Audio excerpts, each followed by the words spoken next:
Let's talk about the people who hurt you, the ones who acted like it didn't matter, the ones who ghosted you, betrayed your trust, crossed boundaries, or dismissed your pain like it was nothing.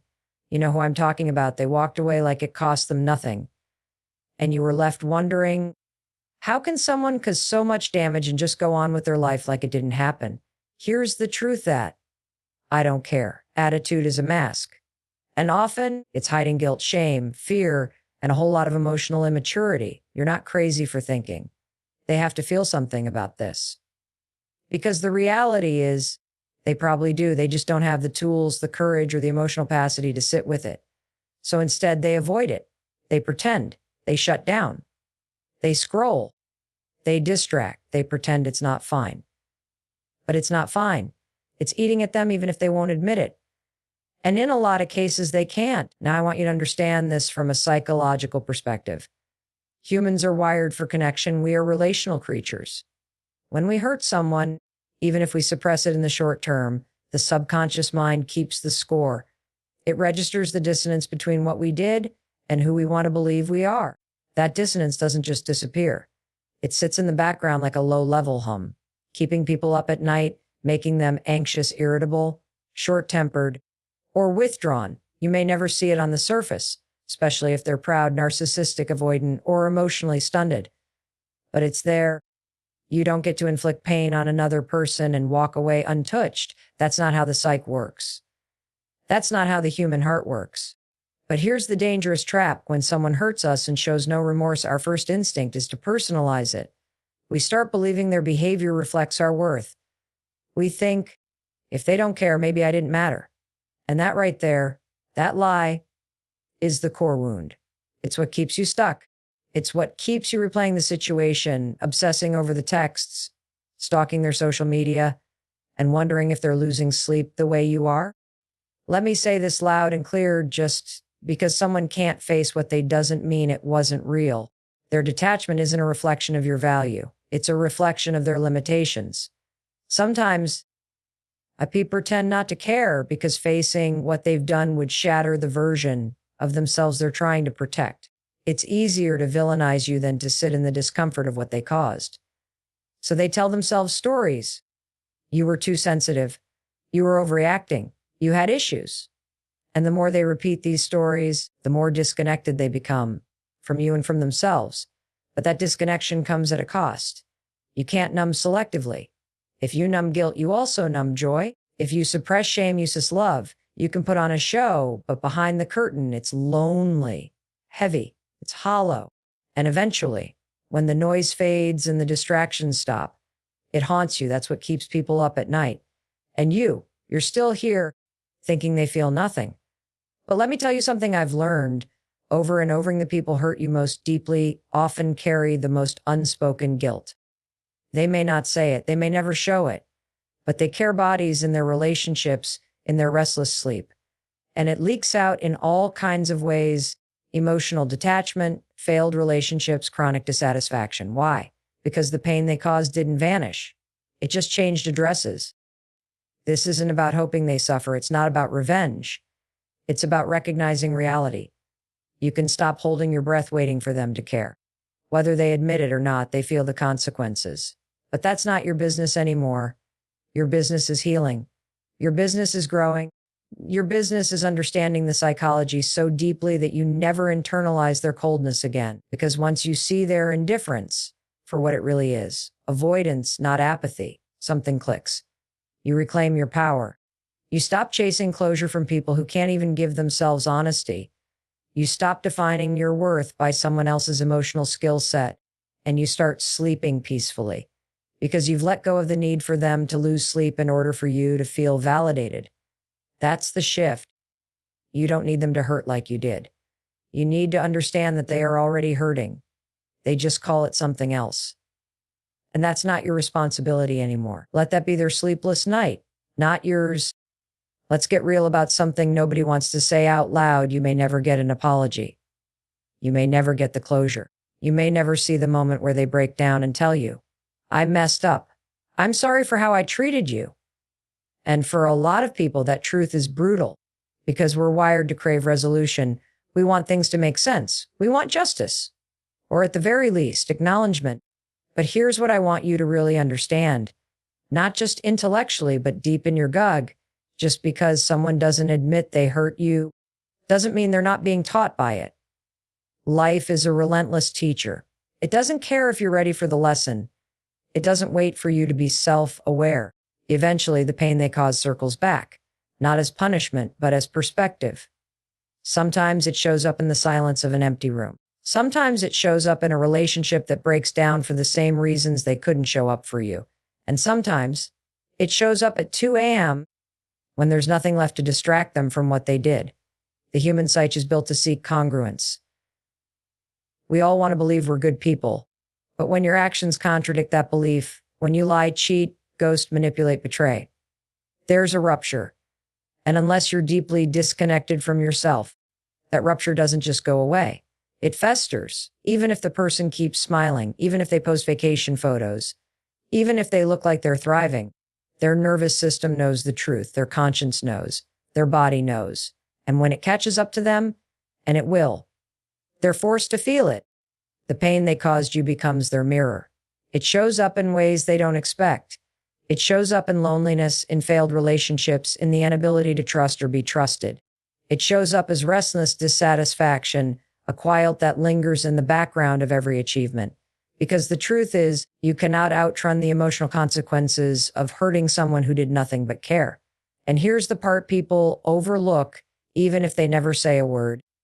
Even if they never admit they hurt you. That doesn't mean the pain didn't have impact. Growth doesn't always happen in public. Some of the biggest regrets are silent. Some of the deepest lessons happen behind closed doors. They're not texting you about it.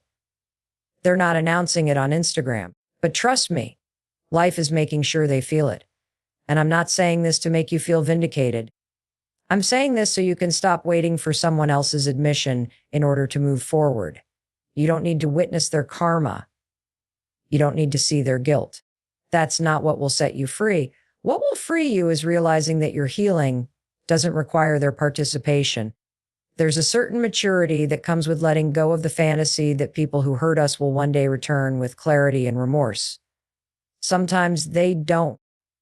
Sometimes they can't. But that doesn't make your pain any less real. And it doesn't mean the universe skipped the lesson.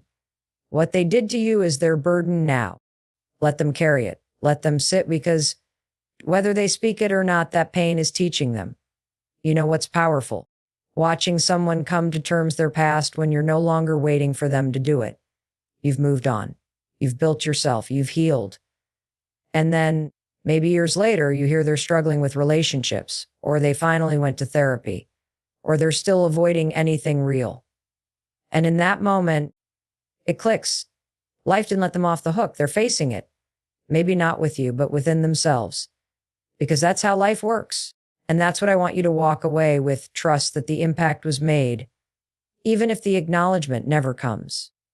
Your role is not to monitor their growth or wait for their guilt to validate your pain.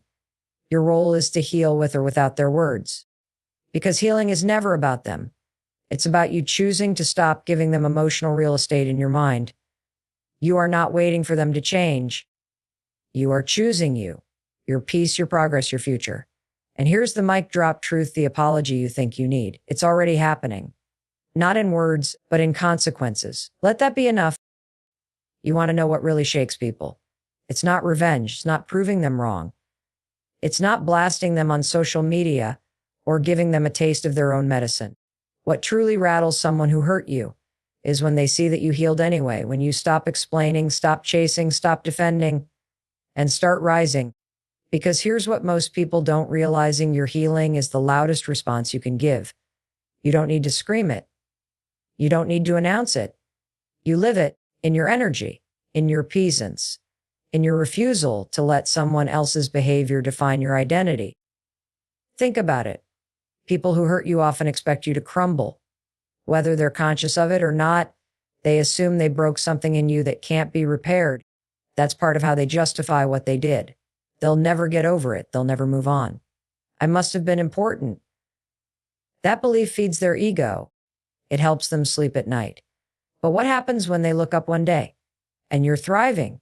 What happens when they realize that the version of you they tried to minimize, ignore, or destroy didn't die, it evolved? That's a different kind of echo. That's what stays with them, not because you're trying to hurt them back, but because your growth exposes what they lacked in themselves. And this is important. Your healing isn't a performance. You don't do it to prove anything. You do it because you deserve your life back. You can't rewrite the past, but you can reclaim the story. And that begins when you stop looking backward and start showing up for your present, not as a version of yourself that was shaped by their pain, but as a version built through your own choices, your own values, your own power. There's a moment in every healing journey when you stop needing them to acknowledge the damage. Because you've acknowledged the strength it took to survive it, you realize the real closure doesn't come their apology. It comes from your clarity. Clarity about who you are now. Clarity about what you will no longer accept. Clarity about what you actually deserve. Not just in relationships, but in how you speak to yourself, how you carry yourself, how you live. And that shift, that's when you start to get your power back. Let me be clear. Healing doesn't mean you're over it. It doesn't mean you never get triggered or you never feel that wave of sadness. That's normal. You're human. But healing means those feelings don't define you anymore. They don't control you. They don't sit in the driver's seat of your life. You can feel them, observe them, and still move forward. That's what emotional maturity looks like. And when you get to that place, you start realizing you don't even want revenge. You don't want them to suffer. You want peace. Because peace is what you never had when you were wrapped up in their chaos. Peace is what you didn't get when they avoided accountability. Peace is what you earn when you stop reliving the moment they hurt you and start building a life that reflects the version of you that they never took the time to see. And here's something deep to consider: your healing might just be the mirror they've been avoiding. When you rise above the story they tried to write for you, it exposes them to the reality of who they were in that chapter. And they may never say it, but they feel it, because your peace is a reflection of the war they started and didn't win. But again, that's not your focus. Your focus is on building, on becoming, on walking into rooms with your head high, not because you're arrogant, but because you finally recognize your worth isn't up for debate. You're not stuck in the narrative they left you with. You're writing your own now, and it's built on truth, not trauma. So if you've ever wondered what to do with the pain they caused, the answer is simple, but not easy. Turn it into fuel. Build from it. Grow through it. Let it shape your standards, your strength, your boundaries, your future. Because in the end, nothing speaks louder than your peace, your presence, your power, fully reclaimed. And the best part, you don't need them to see it. You just need to own it. That's how you win, not with noise, but with clarity. Not with revenge, but with rebirth. Not by breaking them down, but by building yourself up so strong they wouldn't even recognize the person they tried to hurt. Let that be the final chapter. Let's talk about guilt. Not yours. The people who hurt you, manipulated you, betrayed you. They carry guilt whether they ever say it or not.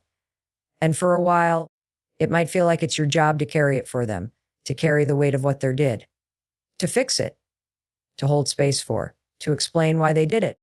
Maybe you're even still making excuses for them, still rewriting the story in your mind to make it easier to live with.